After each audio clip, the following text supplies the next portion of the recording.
안녕하십니까, 윤현중입니다. 오늘은 그 미 군정의 국방경비대에 대해서 말씀드리겠습니다. 이 국방경비대는 그 한국 군인으로 구성된 군사조직입니다. 다만 미 군정 시기에는 미소 간에 군사력을 키울 수 없다는 그런 합의가 있었기 때문에 군대로 부르지 않았습니다. 그러나 미국은 그 한국이 장차 독립할 것이기 때문에 군사교육이 필요하다는 인식을 합니다. 그래서 그 군사 경력자인 그 이영준과 원영덕의 도움을 받아서 군사 영어학교를 만듭니다. 1945년 12월 5일부터 1946년 4월 30일까지 존재합니다. 여기서 미군 교관을 보내가지고 미국식으로 교육을 합니다. 당시에 그 교육생들은 대부분 다 구일본군이나 만주군 그리고 장제세 국민당군 출신이기 때문에 그들이 알고 있던 교육과 전혀 다른 미국식 군사교육과 그 전술훈련을 시킨 것입니다. 여기서 110명이 배출됩니다. 그 경력에 따라서 그 이형건 그리고 정일권, 최병덕, 유재흥 이런 사람은 경력이 많기 때문에 졸업과 동시에 대위계급장을 달아주고 그리고 백선엽, 김백일, 이성가 이런 사람은 중위계급장을 달아줬습니다. 그리고 난 다음 그 1946년 5월에는 그 영어학교를 대신해서 남조선 국방경비사관학교가 만들어집니다. 태릉에 설치되고 6개월 단기 코스로 교육을 했습니다. 지금의 육사의 전신입니다. 그렇게 교육을 해서 장교 양성을 했습니다. 그런 다음에 1946년 1월에 국방경비대가 만들어집니다. 어느 정도 장교가 배출돼 나오고 그렇기 때문에 이제 지금의 국군의 전신이라고 할 수 있는 국방경비대가 만들어진 것입니다. 이 국방경비대의 역할에 대해서는 당시에 미군은 경찰의 예비대다, 경찰의 보조 역량이다 이렇게 규정을 했습니다. 경찰이 치안을 유지할 수 없을 때 정원 병력으로 이렇게 투입되는 그런 보조 역량으로 봤기 때문에 이 경찰과 달리 이 국방경비대에 대한 보급은 상당히 좋지 못했습니다. 예를 들어서 그 제복이나 모자 같은 것은 일본식 를 그대로 사용했고 또 총도 대부분 다 일본이 무장해제하면서 남기고 간 것을 사용했습니다.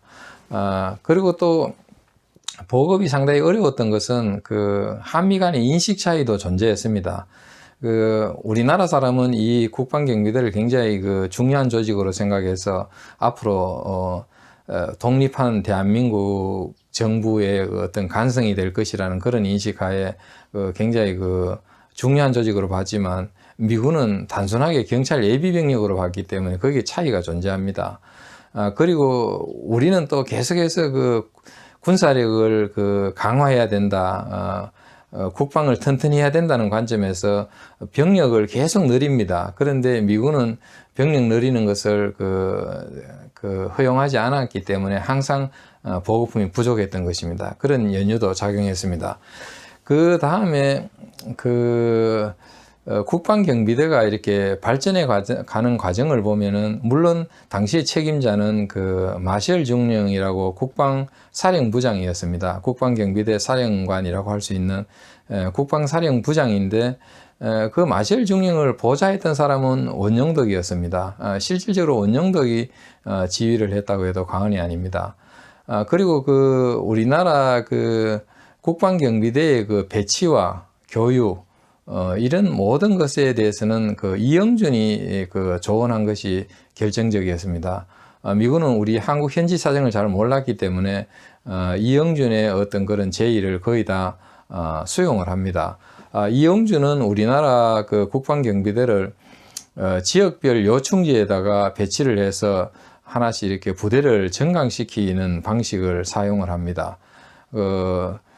우리 주요 도시를 보면은 서울의 태릉에 군영을 하나 두고 또 대전에 하나 두고 내려와서 전라북도의 경우에는 이리 지금은 군산입니다만은 그리고 전라남도의 광산 그리고 그 경남 쪽에는 부산, 경북에는 대구, 그리고 그 충청북도에는 청주, 그리고 저 강원도에는 춘천, 이렇게 주요 요충지별로 부대를 만듭니다. 거기에다가 우리 그 장교, 양성된 장교들을 보내서 부대를 그 확대시키도록 그렇게 유도합니다. 그래서 보면은 처음에는 중대급이 만들어졌지만 나중에는 대대, 연대, 그다음에 여단, 6.25 전쟁 전에는 거의 사단까지 이렇게 정강됩니다. 그런 식으로 우리 한국군이 형성된 것입니다. 우리가 그 당시에 미군 정치하에서는 앞전에 말씀드렸듯이 국방을 키울 수 없는, 군사력을 키울 수 없는 그런 조건에 있었기 때문에 제일 처음에 국방사령부다, 국방부다 이런 호칭을 가지고 우리 군대 조직을 통할하려고 했습니다만은 소련군의 항의로 인해서 나중에는 조선시대 명칭인 통일부라고 이렇게 명명을 합니다. 통일부는 요즘 말로 하면은 국방부입니다. 당시에 통일부장에는 유동열, 임시정부 인사를 임명을 합니다.